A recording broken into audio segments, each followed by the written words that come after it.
অর্ধেক রাতে ঘুম থেকে তুলে বিয়ে দিয়ে দিল আমার, তাও নাইটির ওপর শাড়ি জড়িয়ে।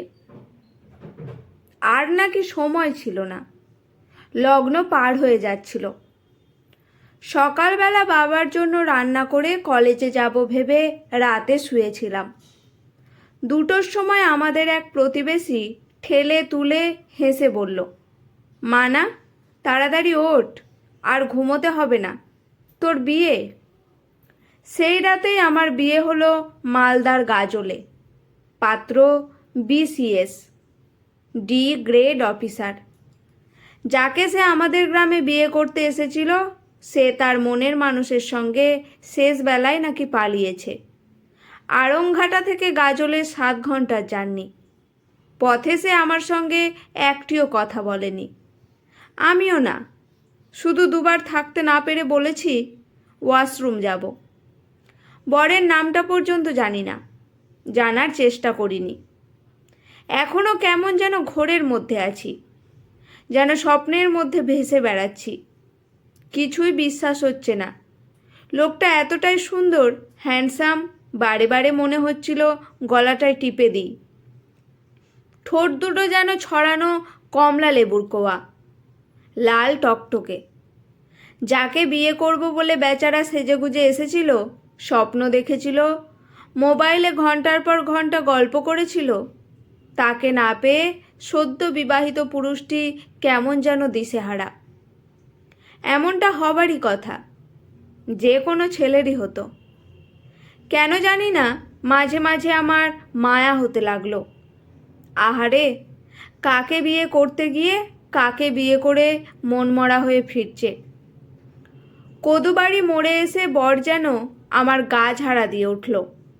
সাদা রঙের ইনোভো গাড়িটি রাস্তার একপাশে দাঁড় করিয়ে একটি ছেলেকে ডেকে রঙ্গ করে বলল, তুষার, বউটি কিন্তু ভারী সুন্দরী, ঘণ্টাখানেক ওয়েট করছি, ওকে সঙ্গে নিয়ে যা, বিউটি পার্লার থেকে সাজিয়ে দিয়ে যাবি।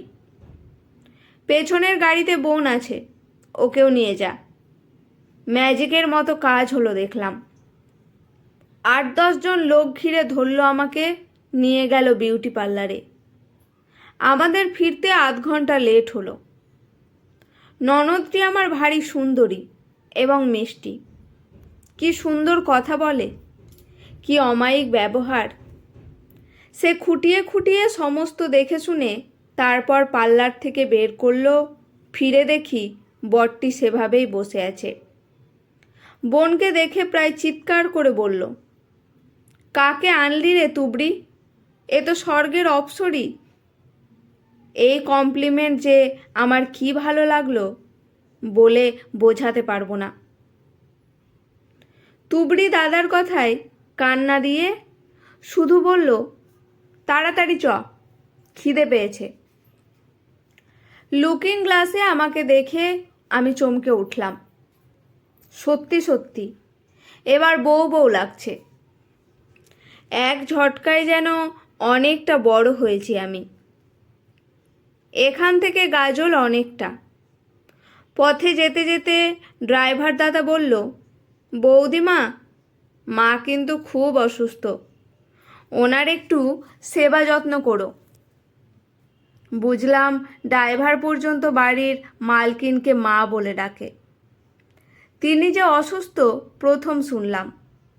সবই আমাকে প্রথমই শুনতে হবে, না হলে দেখতে হবে। যে বাড়ির সামনে এসে গাড়িটি দাঁড়ালো, সেটি হোটেল না রাজপ্রাসাদ বোঝা মুশকিল। অনেকেই জানালা দিয়ে আমাকে দেখে বলল, জয়ন্তর বউ দারুণ সুন্দরী, দেখ দেখ। এতক্ষণে বোঝা গেল লোকটির নাম জয়ন্ত। মনে মনে ঠিক করে নিলাম জয়ন্ত নয়, আমি অন্ত বলে ডাকব। বধূবরণ করতে শাশুড়ি আসতে পারলেন না। আগেই শুনেছিলাম তিনি অসুস্থ, কতটা অসুস্থ জানি না।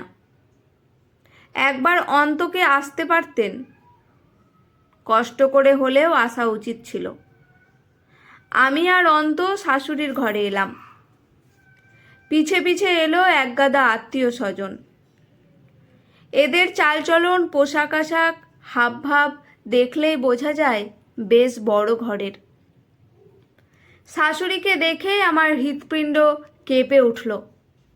আশ্চর্য, ইনি কি জীবিত না মৃত, মানুষ না কঙ্কাল, বেঁচে আছেন না মারা গেছেন?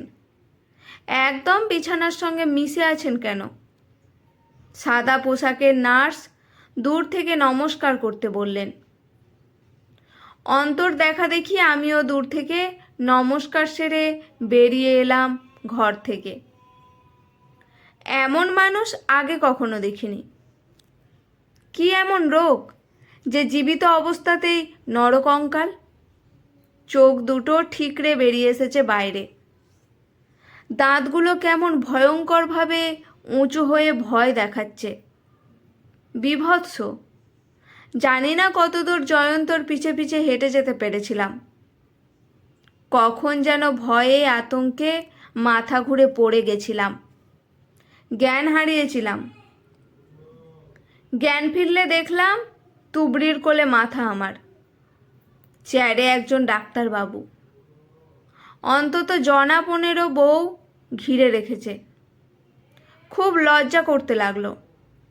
নতুন বউকে নিয়ে এরা নিশ্চিন্ত বিড়ম্বনায় পড়েছে। কিন্তু জয়ন্ত কোথায়? ওকে তো দেখছি না। ও কি আমায় কোথাও ফেলে চলে গেল? আমার ওপর রাগ করেছে? মাকে দেখে ভয়ে অজ্ঞান হয়েছি বলে অভিমান করেছে? ছি ছি, আমি ব্যস্ত হয়ে উঠে বসলাম। আমায় উঠে বসতে দেখে ডাক্তারবাবু কয়েকটি প্রয়োজনীয় উপদেশ দিয়ে বিদায় নিলেন। আমার চোখে মুখে যে জলের ঝাপটা দেওয়া হয়েছিল তা তুবড়ি অত্যন্ত যত্ন করে মুছিয়ে দিল।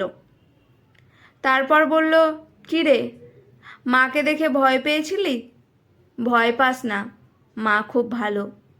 বিকেলের দিকে গিয়ে কথা বলে আসিস, দেখবি কি সুন্দর কথা বলে। বলেই চুড়িদারের ওড়না দিয়ে নিজের দুটো চোখ নিজেই মুছে নিল। বিকেলের দিকে আরেকবার যেতে হবে। শুনে মনে হচ্ছিল আবার যেন জ্ঞান হারিয়ে ফেলব। কি করে তাকাবো ওনার দিকে? কি করে কথা বলবো? মাংসহীন জিরজিরে একটা লোকের সঙ্গে কি করে দিন কাটাবো? আমার আবার ভয় করতে লাগলো। তুবড়ির ডান হাত ধরে বললাম, তুমি কোথাও যেও না। এই, আমায় তুমি বলিস না। আমি খবর নিয়ে জেনেছি তুই 2nd ইয়ারে পড়িস, আমিও 2nd ইয়ার। তুই আমার বান্ধবী। একটু থেমে অভয় দিয়ে তুবড়ি আবার বলল, না রে মানা, তুই যতদিন না সড়গড় হচ্ছিস ততদিন আমি হোস্টেলে যাব না। আমি খানিকটা নিশ্চিন্ত হলাম। বিকেলের দিকে আমাকে যে সুন্দর ঘরটা দেওয়া হয়েছে তার দরজা ভেজিয়ে ঘুমিয়ে পড়েছিলাম। হঠাৎ হুড়মুড় করে জয়ন্ত ঘরে ঢুকে আমায় ঠেলে তুলে বলল, অনেক লুকিয়ে চুরিয়ে এসেছি, কেউ দেখেনি, একটা চুমু খাবো। ঘুম জড়ানো চোখে আমি কি সুন্দর দেখলাম ওকে। ও আবার একই কথা জিজ্ঞেস করলো, একটা চুমু খাবো? তাড়াতাড়ি, কেউ এসে পড়বে। কি লজ্জায় মরে যায়। দিনে দুপুরে দরজা খোলা। লোকটার কি কাণ্ডজ্ঞান কম? হঠাৎ এলোই বা কোথা থেকে? ঠিক আছে, চলে যাচ্ছি। হঠাৎ জয়ন্ত কাঁচুমাচু হয়ে বলল, এবার আর কিছু না বললে হচ্ছে না। একদমই হচ্ছে না দেখছি। ভয়ে ভয়ে বললাম, নিজের বউকে চুমু খাওয়ার জন্য পারমিশন নিতে হয়? দরজা খোলা রয়েছে যে। অতি দ্রুত দরজা বন্ধ করে দিয়ে তার থেকেও দ্রুত প্রায় দৌড়ে এসে ঠোঁটে একটা চুমু খেয়ে ফিরে গেল দরজার কাছে। আবার ফিরে এসে আরেকটু চুমু খেয়ে আবার ফিরে গেল। তৃতীয়বার এসে কিস করে বলল, আশ্চর্য, মেয়েদের কিস করে এত আনন্দ, আগে জানতাম না তো।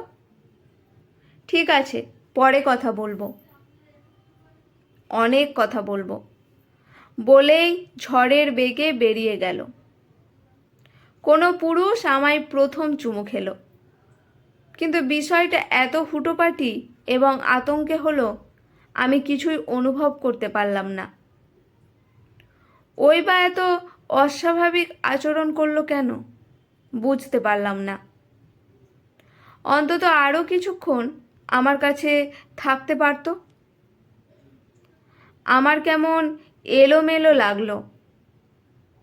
সন্ধ্যার আগে তুবড়ি আরেকবার নিয়ে এলো শাশুড়ি মার ঘরে। এবার তুবড়ির সঙ্গে ওর কয়েকজন বান্ধবীও আছে, তারাও আমার বয়সী। দরজা থেকে হৃৎপিণ্ড লাফাতে শুরু করেছিল আমার। এবার গিয়ে কি দেখব কি জানি, ভয় করছিল অত্যাধিক। সেই নার্সটি এখন আর নেই, অন্য একজন এসেছে। মেয়েটি সুশ্রী, ছেলেদের মতো চুলের স্টাইল। শাশুড়ি মা আমায় দেখে অত্যন্ত মিষ্টি করে বললেন, আয় আয়। শুনলাম আমায় দেখে তখন ভয় পেয়েছিলি। ওরে, তুই তো ছেলে মানুষ, তোর শ্বশুর মশাই ভয় পায়, এ ঘরে আসে না। গলা শুনে চমকে উঠলাম। এত সুন্দর কণ্ঠ মানুষের হয়, এত সুন্দর বাচনভঙ্গি মানুষের হয়, কথায় এত দরদ মানুষের মুখে থাকতে পারে। ভেবেছিলাম কাছে গিয়ে পায়ে হাত দিয়ে প্রণাম করব। শাশুড়ি মা বুঝতে পেরে থামিয়ে দিয়ে হেসে বললেন, আমার পা নেই রে মা, গ্যাংগ্রিনে দুটোই কাটা পড়েছে, পচন ধরেছে, তোর দেখার দরকার নেই। একটু থেমে তারপর আবার হেসে বললেন, আমার একটি কথা রাখবি মা?